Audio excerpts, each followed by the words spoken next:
Hello dear student, मैं Shailesh sir और आज कक्षा 10वीं NCERT मैथ से प्रश्नावली 1.4 को प्रारंभ करेंगे।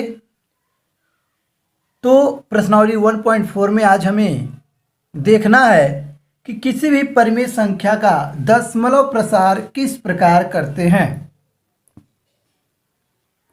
तो हम आपको बताएं कि किसी भी परिमेय संख्या का दशमलव प्रसार किस प्रकार से किया जाता है। यानी कि हमको एक परिमेय संख्या दी होती है और जैसे मान लीजिए ये हमारे पास कोई एक परिमेय संख्या है P/Q।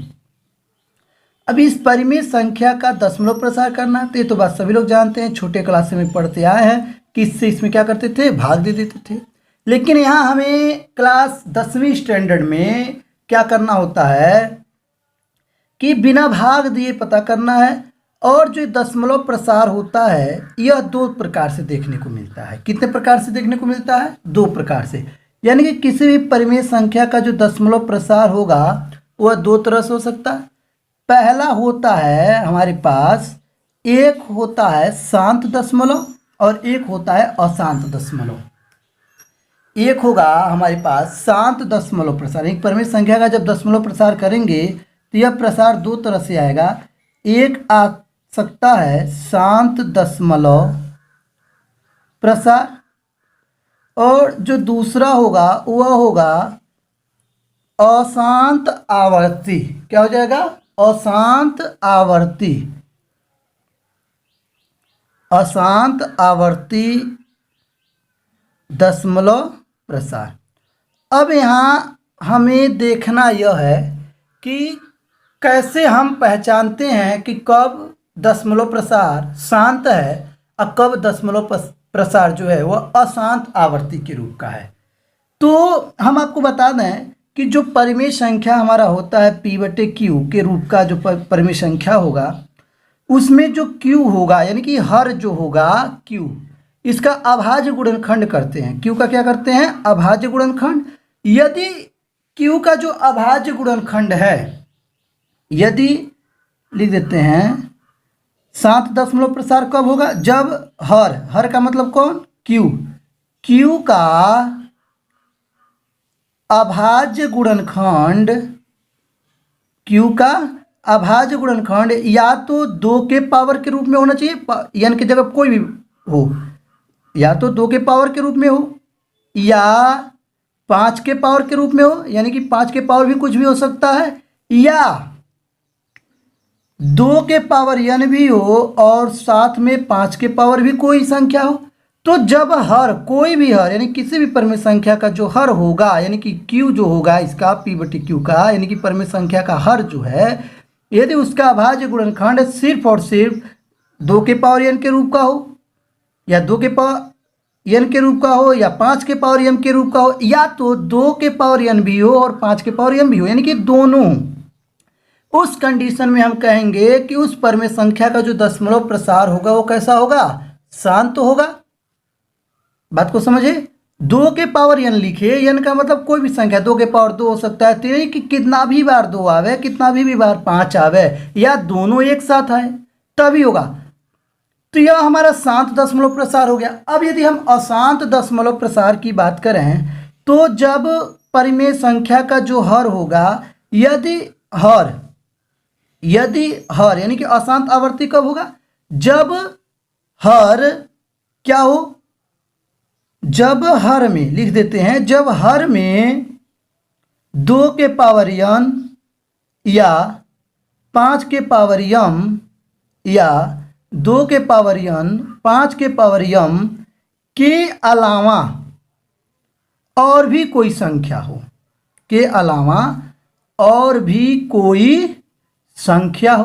तो यानी कि जब यह चीज देखने को मिलेगा तब हम कहेंगे कि उस परिमेय संख्या का जो दशमलव प्रसार होगा वो कैसा होगा? अशांत। जब दशमलव प्रसार अशांत होगा तो उसी को हम आवर्ती भी बोलते हैं, यानी कि वो आवर्ती हो जाएगा, यानी कि बार बार आने वाला लगेगा बनने। तो इस तरह से आपने देखा कि किसी भी परिमेय संख्या का जो दशमलव प्रसार होगा कब शांत होगा और कब अशांत होगा। तो आपको अच्छे से समझ में आया होगा।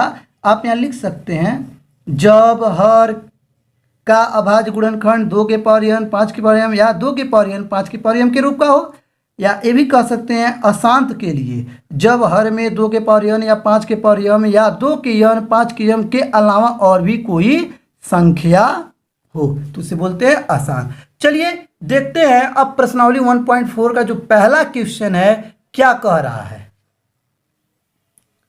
तब हमारा पहला जो क्वेश्चन है कह रहा है बिना लंबी विभाजन प्रक्रिया किए बताइए कि निम्न परिमेय संख्याओं के दशमलव प्रसार शांत हैं या अशांत आवर्ती हैं। तो इसे बताने के लिए हमें करना क्या होगा, तो जैसा कि हमने आपको बताया भाई हाँ, इसका क्या करना है, एक परिमेय संख्या है तो परिमेय संख्या का हर का अभाज्य गुणनखंड करेंगे, और यदि इसके अभाज्य गुणनखंड में सिर्फ 2 आता है या सिर्फ 5 आता है तब तो यह शांत होगा। अगर 2 और 5 के अलावा भी कोई और संख्या होगा तब यह क्या होगा, अशांत होगा। चलिए चेक करते हैं। तो सबसे पहले हर जो है वो क्या है 3125 का अभाज्य गुणनखंड करते हैं। अभाज्य गुणनखंड करना सभी लोग जानते हैं, तो चलिए कर देते हैं अभाज्य गुणनखंड। तो आप देख सकते हैं कि हमने 3125 का अभाज्य गुणनखंड किया और इसके अभाज्य गुणनखंड में हमें देखने को मिला कि सिर्फ और सिर्फ 5 दिखाई दे रहा है, तो यानी कि इसको लिखेंगे 13, यानी कि ऊपर वाले से हमारा कोई मतलब नहीं होगा, हर का वो देखना है। तो 1 2 3 4 5 यानी कि इसको लिख सकते हैं 5 के पावर 5, यानी कि जैसा कि हमने आपको ऊपर बताया कि जब हर का अभाज्य गुणनखंड 5 के रूप का हो या बाकी ऊपर का घात कुछ भी हो सकता है तब उसे क्या कहते हैं, शांत कहते हैं। तो इसको लिखेंगे क्या कि ये इस लिख सकते हैं कि यह क्या होगा, शांत होगा। तो लिख देंगे शांत है, यहाँ लिख देंगे शांत है, यानी कि इसका जो दशमलव प्रसार होगा वो क्या होगा, शांत होगा। चलिए तो आपको अब समझ में आ गया होगा। चलिए अगले क्वेश्चन में के चलते हैं। क्वेश्चन नंबर 2 जो इसका है, यानी कि सेकेंड पार्ट इसका कह रहा है, वह कह रहा है इसका जो सेकेंड पार्ट है कह रहा है 17/8 के लिए हमें बताना है।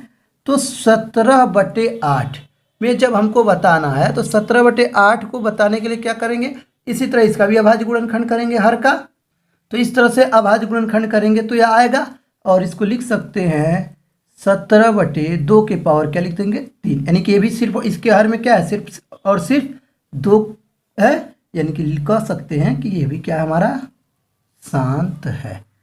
तो इस तरह से हम देख सकते हैं जो हमारा इसका तीसरा पार्ट है वह है 64/455। तो इस 455 का हम क्या करेंगे, अभाज्य गुणनखंड।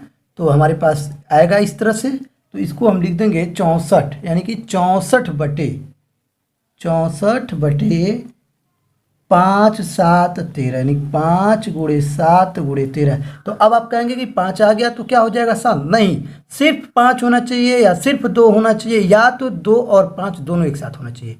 लेकिन 2 5 के अलावा जब और भी कोई संख्या आ जाएगी तो यहाँ 2 5 के अलावा 7 भी है और 13 भी है, इसलिए यह शांत नहीं होगा। तो यह लिख देंगे अशांत और आवर्ती है। क्या लिख देंगे इसको, अशांत और आवर्ती, इस तरह से लिख देंगे है। तो इस तरह से अब आपको समझ में आ गया होगा। अब आप इसके जितने भी, यानी कि इसमें 10 क्वेश्चन है, यानी कि इस 10 को आप सॉल्व करेंगे और आप पूरा सॉल्व करके हमको बताएंगे। फिर हम चलते हैं अगले क्वेश्चन पे, क्वेश्चन नंबर 2 जो है इसका। तो क्वेश्चन नंबर 2 कह रहा है कि प्रश्न 1 में, यानी कि पहले प्रश्न में दी गई उन परिमेय संख्याओं के दशमलव प्रसार को लिखिए जो शांत है। यानी कि जो आप ऊपर अभी सॉल्व किए क्वेश्चन आप सब सॉल्व कर लिए होंगे 10 के 10, अब उसमें से उन्हीं के दशमलव प्रसार को लिखना है जो शांत है। तो चलिए देखते हैं उसमें कौन कौन से शांत हैं। तो इस तरह से हमने लिख दिया कि शांत दशमलव प्रसार वाली जो परिमेय संख्या थी पहले प्रश्न में कौन कौन था, 13/3125 था, 17/8, 15/1600, 23/2 के पावर 3 और 5 के पावर 2, फिर 6/15 और 35/50। यानी कि इतनी जो संख्याएं हैं हमारे पास ये सभी क्या थी, शांत थी। इनके जो दशमलव प्रसार हैं वो क्या है, शांत।